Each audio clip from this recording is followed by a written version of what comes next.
Bismillahirrahmanirrahim. Kita lanjutkan untuk praktek berikutnya.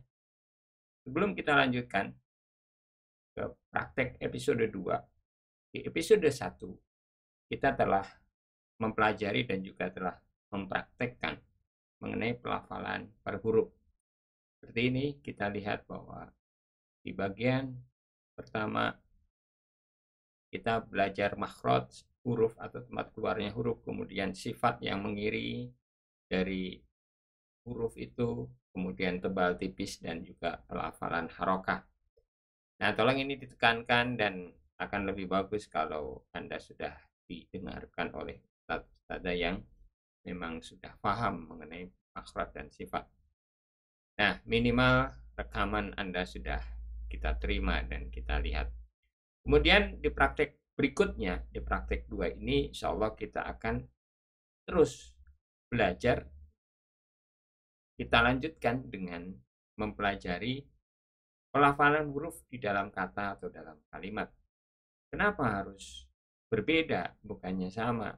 Ya, ketika huruf berdampingan dengan huruf yang lainnya, maka ada beberapa perubahan-perubahan yang di awal kita bisa sebut sebagai sifat ardiyah, sifat buatan. Dia muncul ketika dia berada di, atau sering kita sebut sebagai hukum tajwid.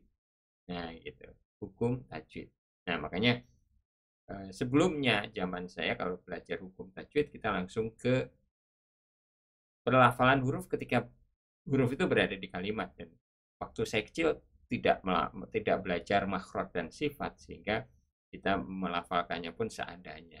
Nah, saya baru belajar setelah tua gitu ya, setelah mencoba mencari, dan alhamdulillah Allah mengizinkan dan memberikan saya ilmu tentang pelafalan ini, walaupun belum selesai sampai sekarang belajar. Demikian. Nah, untuk pelafalan ini hal yang perlu kita perhatikan adalah yaitu bahwa melafalkan atau membaca Al-Quran haruslah mengalir, harus mengalir. Jadi nggak boleh diputus-putus. Misalnya Bismillahirrahmanirrahim, jangan berhenti begitu, tapi harus Bismillahirrahmanirrahim, Alhamdulillahi Rabbil Alamin. Nah, seperti itu. Jadi ada berhentinya setelah Bismillah. Nah, kita akan sedikit kenalkan proses-proses berhenti dan mengalir. Intinya harus mengalir, dan kapan berhenti dan bagaimana cara berhenti itu juga ada aturannya. Tidak asal berhenti, tidak juga berhentinya itu asal kita berhenti aja, maksudnya asal tempat. Kedua, asal lafal berhenti, karena huruf Arab itu harus berhenti dengan disukunkan. Tidak ada huruf Arab berhenti dengan harokat. Tapi tidak semudah itu, karena nanti ada beberapa kondisi kata di mana bagaimana kita berhenti pada kondisi kata-kata tertentu. Begitu. Nah, itu yang akan kita pelajari di bagian 2 ini. Ada beberapa istilah masalah bacaan mengalir dan tidak mengalir ini. Pertama, memulai bacaan dari berhenti. Itu ada ibtidak. Ibtidak itu bisa ibtidak hakiki, dari kita tidak membaca Al-Quran, kemudian kita menjadi membaca Al-Quran. Itu berarti memulai bacaan Al-Quran. Di sini kita harus melafalkan ta'awud.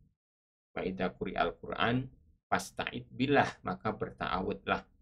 Nah, baca ta'awud. A'udzu billahi minasyaitonir rajim. Gitu ya. Nah, itu memulai. Kemudian nanti bacaan mengalir. Mengalirnya bacaan kita sebut sebagai wasol.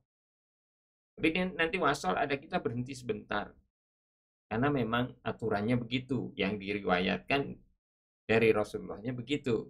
Seperti contoh, kalabal rona ala kulubihim, itu ada berhenti. Kalabal rona ala kulubihim. Ketika nggak berhenti dia jadi kalabar rona. Nah, seperti itu. Kemudian itu tadi yang kita sebut sebagai berhenti sebentar, kita sebut sebagai nah. Kemudian ada berhenti yang mengambil nafas. Seperti tadi kita melafalkan bismillah gitu. Bismillahirrahmanirrahim. Alhamdulillahi Rabbil Alamin. Di situ berhenti, tapi kita berhenti mengambil nafas. Nah, itu namanya waqaf.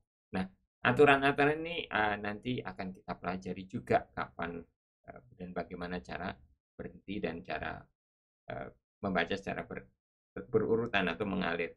Nah, masalahnya ketika kita membaca mengalir, maka ada beberapa huruf yang punya aturan-aturan cara membacanya.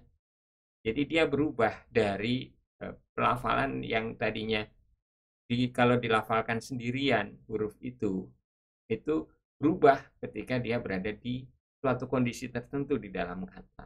Nah, ini yang akan kita pelajari sebagai hukum tajwid. Nah, kita sudah sangat mengenal nama-namanya biasanya ya. Pertama idhar, kemudian idgham, ikhfa, iqlab, dan mat. Mat ini mengenai masalah durasi pelafalan. Durasi pelafalan tiap suku kata atau tiap suku kata ya, tiap huruf yang diberi harokat kita sebut suku kata.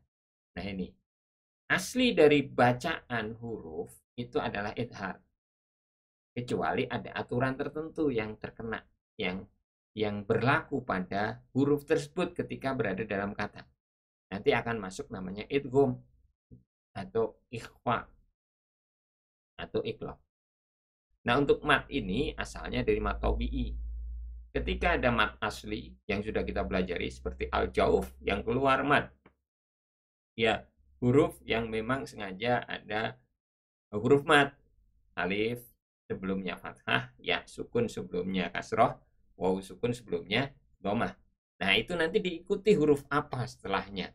Nah, itu akan timbul mat namanya mat far'i. Ada mat itu ditinjau dari sisi hukumnya, ada mat lazim, mat wajib, dan mat jaiz. Ya kan? Lazim berarti panjangnya semua ulama sepakat panjangnya 6. Yang wajib semua ulama sepakat panjangnya harus lebih dari 2.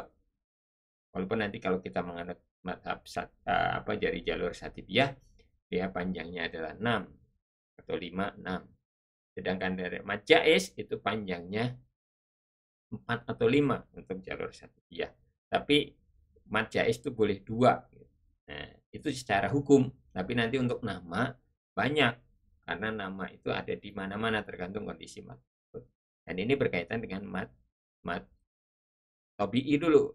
Dan mat tabi'i, huruf setelah mat tabi'i apa? Itu akan berkait dengan mat far'i.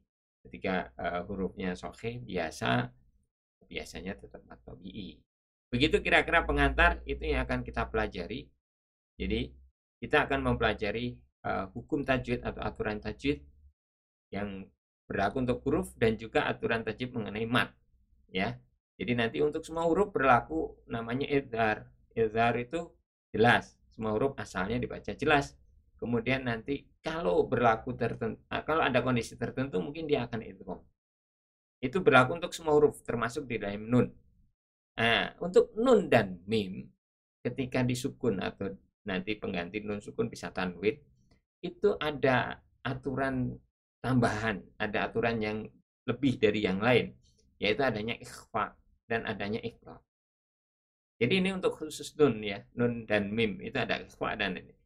Selebihnya itu hanya ada 2 yaitu idhar dan idgham. Hanya idgham ini ada 2, idgham kamil, idgham sempurna dimasukkan secara sempurna dan idgham nakis di mana dia dimasukkan sebagian. Nah, idhar aslinya memang, tapi nanti ada yang di beda kata dia harus ikhfa atau harus idgham, tapi di satu kata dia harus di satu kata atau karena riwayatnya dia harus dibaca idhar, dia baca idhar namanya idhar mutlak. Nah, seperti ini. Nah, hukum tajwid berlaku pada huruf jika huruf tersebut dalam kata atau kalimat. Jika terkena hukum tajwid, maka huruf akan berubah pelafalan bunyi atau berubah durasi ketika dia berlaku hukumnya mat. Ini pengantar untuk praktek 2 setelah kita menyelesaikan praktek 1.